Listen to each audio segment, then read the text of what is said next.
The movie commences with a Virginia high school scene, where Sherry welcomes Marin yearly. She proposes to Marin to join her for a sleepover at her place, but Marin refuses, mentioning her father's unwillingness to allow it.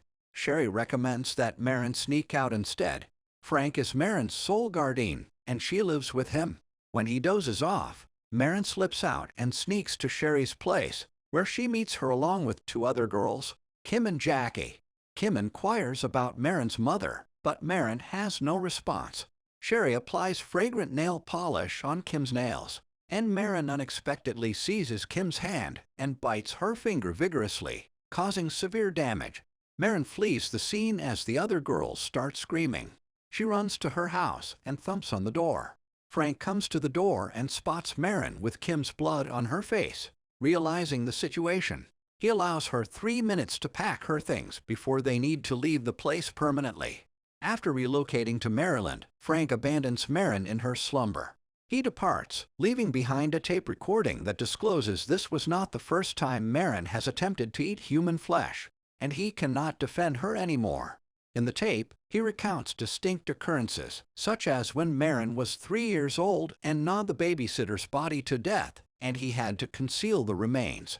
Similarly, at the age of 8, Marin mutilated a boy's body while at a summer camp. Marin intends to journey to Ohio to locate her biological mother, Janelle Mae Kearns. During her travels, a man who goes by the name Sully encounters her. He informs her that he can smell her and assumes that she can detect his scent as well, since he is also a cannibal or eater.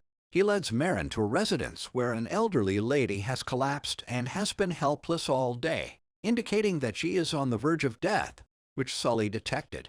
Despite Marin's disgust, Sully asserts that they need to satisfy their craving for flesh. The next morning, the old woman passes away, and Sully does not delay in consuming her. He invites Marin to participate, and she complies. Sully displays a lengthy rope constructed from the hair of individuals he has consumed or slain. While Sully is taking a shower, Marin escapes and boards a bus, but Sully spots her as she departs. In another state, Marin enters a store and tries to steal some items. She witnesses a mother being harassed by a man and intervenes, along with a young man named Lee. Lee confronts the man and provokes him, prompting the man to pursue him outside. Marin heads to an abandoned structure nearby and sees Lee reappearing with blood covering his face and neck, revealing that he, too, is a cannibal. Marin converses with Lee, acknowledging that they both have the same condition, and Lee offers Marin to accompany him as he steals the man's vehicle. Lee takes Marin to spend the night at the man's residence. The following day, they travel to Lee's former residence to visit his sister Kayla. Kayla scolds Lee for departing and not keeping his word to stay. Lee agrees to assist Marin in locating her birth mother. Along the way, they develop romantic feelings for one another. As they take a break, they encounter two men, Jake and Brad. Jake is also a cannibal, while Brad is not bothered by it. Jake explains to Marin and Lee how eating a person, bones and all, generates more intense feelings for a cannibal than merely consuming the flesh. Marin and Lee wait for the men to fall asleep before attempting to steal Jake's truck.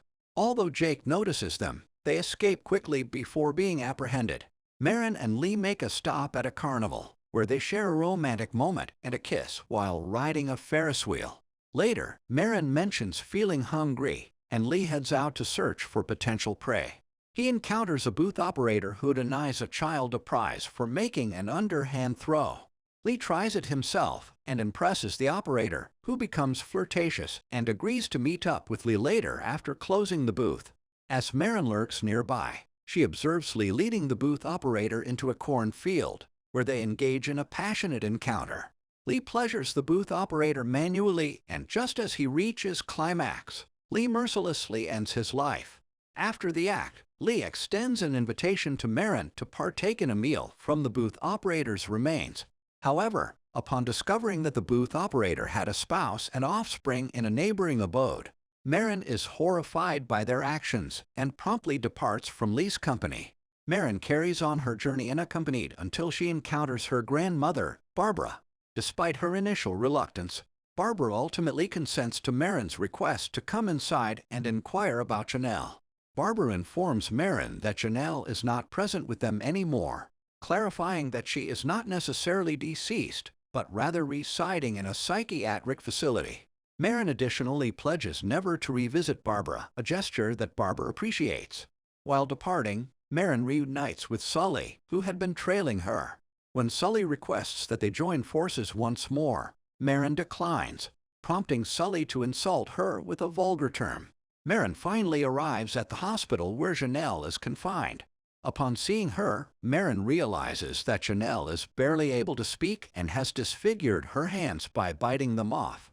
The nurse hands Marin a letter that Janelle wrote years ago, exclusively intended for her. The letter outlines Janelle's experience as a cannibal and expresses her concern that Marin may not be safe around her. Shortly after Marin concludes reading the letter, Janelle tries to assault and devour her, but the nurse restrains her, prompting Marin to flee from the scene. Marin encounters Kayla and her group of friends at a later point in her travels. She pauses to converse with Kayla regarding Lee, during which Kayla discloses that they previously resided with their father, who vanished without explanation. Kayla admits to feeling upset with Lee for leaving her behind. Later, Marin reunites with Lee and inquires about his father.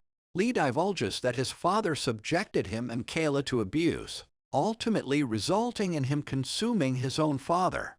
The two decide to rekindle their relationship and endeavor to lead a conventional life together. Following several months of tranquil living, Marin and Lee's peaceful existence is disturbed when Sully locates them. Sully physically assaults Marin and threatens her with a knife, attempting to coerce her into accompanying him. However, Lee intervenes by asphyxiating Sully with a plastic bag. During the altercation, Sully fatally stabs Lee in the chest. Despite this, Marin seizes the knife from Sully and inflicts wounds upon him. They then drag his lifeless body to the bathtub, where Marin proceeds to consume one of his organs, which Sully endures until his final moments. Lee discovers that he is experiencing significant bleeding due to Sully's attack, which resulted in a punctured lung. Marin discovers a hair rope belonging to Sully and finds a strand of blonde hair within it, suggesting that Sully had murdered Kayla and utilized the hair to track Marin down. Marin endeavors to assist Lee in getting up so they can receive medical assistance, but they both recognize that seeking aid from a hospital would necessitate disclosing their situation. Consequently, Lee urges Marin to consume his flesh. Despite Lee being alive, Marin complies with his request. The final scene depicts Marin and Lee seated on a rock, embracing each other tenderly. This moment takes place at an earlier point in their story, and the movie comes to an end as the credits rolls. If you're a movie enthusiast, then my channel is the perfect place for you. As an avid movie lover, I create content that is designed to inform and entertain, providing you with insightful analysis and commentary on your favorite films. So, if you want to stay up to date on the latest in movie news and analysis, then be sure to hit that subscribe button. You won't regret it. Thank you for your support.